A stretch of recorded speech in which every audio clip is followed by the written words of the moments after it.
Welcome everyone to Week 10 of Prospect Basketball Weekly, brought to you by Buffalo Wild Wings in Mount Prospect. I'm your host, Jack Ankeny, and Coach Camardell is here to join us to review last Friday's game. So, Coach, on Friday against Wheeling, it was senior night. What did it mean to you to give some of those seniors a lot of playing time that maybe don't play as much? Yeah, we always say that if you come through our program all 4 years, that we'll always make sure that you start at least one game, and it's just so great to see, especially with the East locked up, to be able to get some of those guys starting that last night here at Gene Walker. It's just special. It means a lot. They were a huge part of our program, still are. We're not done yet, but it was a really fun way to end the year. Yeah, okay.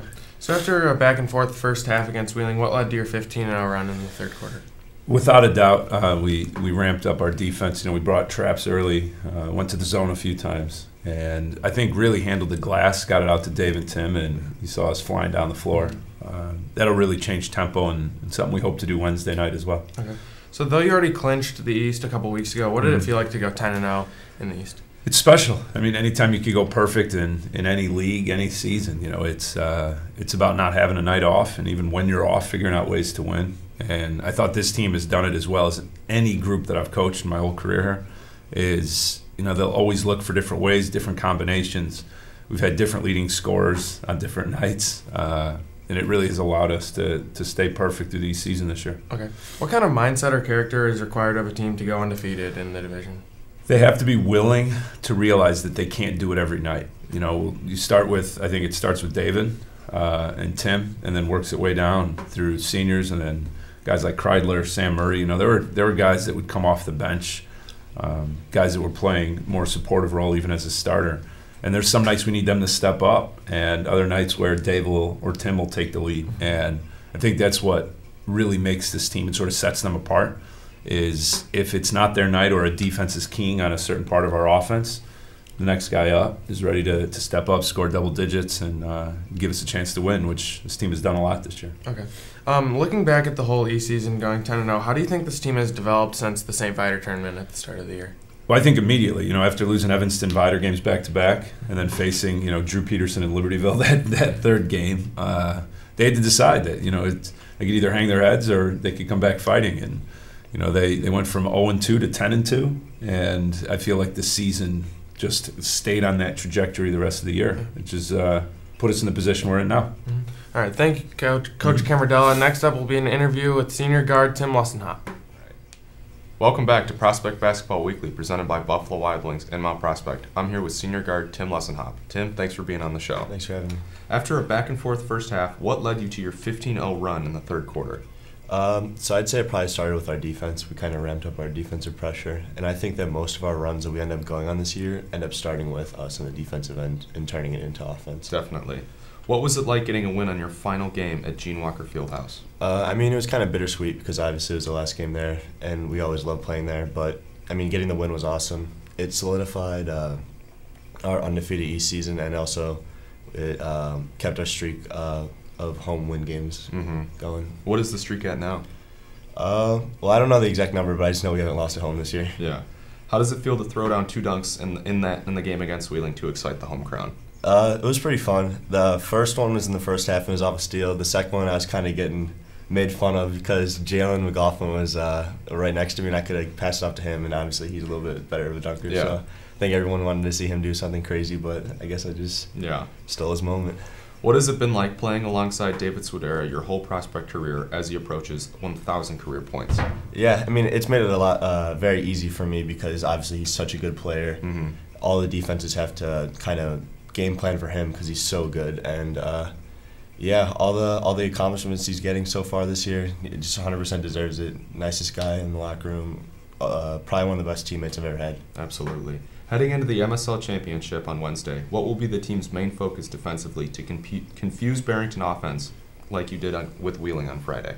Well, they have a really big guy on their team, so we're going to kind of combat that by pressuring the guards a lot. Mm-hmm. They have some good shooters on the wing, so we got to make sure that we close out hard, and I think rebounding is going to be really key. We need to get a lot of defensive rebounds. Definitely. What kind of confidence would the team gain with the win over Barrington heading into a difficult regional and sectional? Yeah, it's going to bring a lot of confidence because I think the atmosphere on Wednesday is going to be really big. I think Comcast is coming to film our game, so just playing in a big game, getting the win is probably going to build confidence because we have more big games to come, I think. Absolutely. That's all we have for Tim Lessenhop. Stay tuned to preview Week 10 with head coach John Camardella. Welcome back to Prospect Basketball Weekly, presented by Buffalo Wild Wings in Mount Prospect. I'm here with security guard Mr. Al Lynch. Mr. Lynch, over the years, how have you grown close to the Prospect basketball program? I've seen them work very hard, extremely hard in the off season. They all do everybody do AAU. They go places, they travel, and the preparation is outstanding. Mm-hmm. How do you interact and give advice to the players when you see them in the halls? I look at their tendencies. Like if they dribble left, dribble right, I think they could go harder to the left or whatever it is that. I've been watching basketball a lot, and I was an okay basketball player, but I give them advice that I think they should have. Absolutely. What did it mean to you to have the team dedicate their warm-up shirts to you in the MSL Championship game? It actually started last year. It means a lot, a great deal, because it started out as a joke, and then all of a sudden I saw how motivated they got, so it means quite a bit. Mm-hmm. What do you think makes this team special compared to past teams? The way they play off each other's strengths. They all have unique talents, and they play together, and they play hard very well, and they're very well coached. Mm-hmm. What will it take for this team to make a run in the playoffs this year? Everybody has to click. They are very well, as I said before, they're very well coached. Absolutely. If they listen to Rafi and they listen to Cuba, they'll be very good. Absolutely. That's all we have for Mr. Lynch. Make sure to tune in to the MSL Championship Wednesday night at Barrington High School. Welcome back, everyone, to Week 10 of Prospect Basketball Weekly, brought to you by Buffalo Wild Wings in Mount Prospect. Coach Camardella is back to preview this Wednesday's matchup in the MSL Championship game versus Barrington. So, Coach, what sticks out to you most about this matchup? I think this is fun. You know, Coach Tucker and his teams, we've been in a lot of big games with them. We played in regional finals. We played in regional semis. We played in other MSL finals. And it's always a testament, I think, to Barrington that they're constantly playing for championships. And so they're competing. You know, they got 21 wins this year. They're taller than us at almost every spot. And so we have our work cut out for us. But we're really excited to head over there and get this game going Wednesday night. Okay. How do you think being in the MSL Championship last year prepares the team for this moment on Wednesday? I think experience helps. You know, with half of the guys coming back from last year. I also think that, you know, our sophomores who are now juniors being at that game helps. But it's something that we've tried to make a little bit of a tradition, that we try and get to that MSL title game every year. And we were close last year. We were really close against what turned out to be one of the best teams in MSL history with Fremd last year.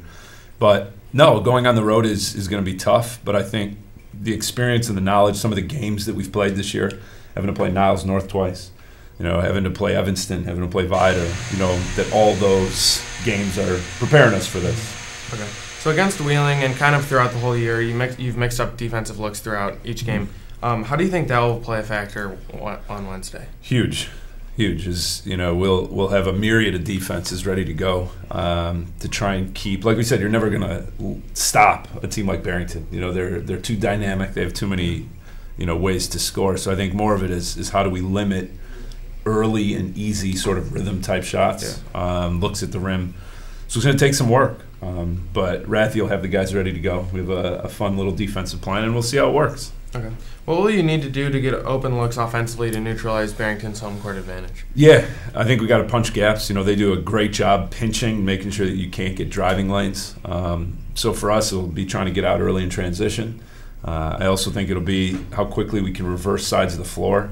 We come down on the right, how quickly can we get it to the left and see if we have attack angles there before the defense sets up. And then passes that go back across the grain of the defense. So as they're rotating left, can we get a pass back right?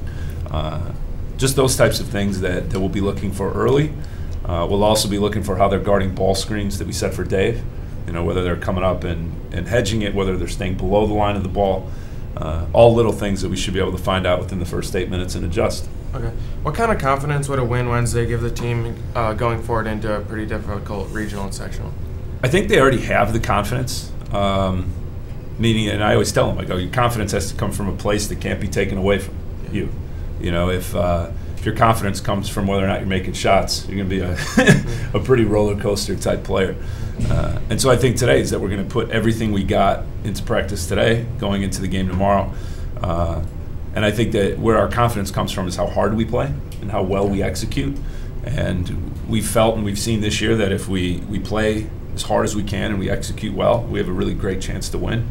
And that's really where the confidence comes from, is that they know that those things are within their ability, and we'll see what happens. Okay.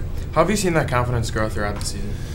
I think the confidence that we've seen is that we had a lot of good individual players, and they've become a really good team. Is that they've been willing to work with each other, sacrifice a little bit, maybe score a little bit less individually, a little less individual stats, but really to focus in on who they are, but who they could become as a team. And I keep telling them, I still don't think we've played our best game yet. Hopefully, we've saved that for this postseason. All right. Thank you so much, Coach Camardella. That should do it for Week 10 of Prospect Basketball Weekly, brought to you by Buffalo Wild Wings. We'll see you next week.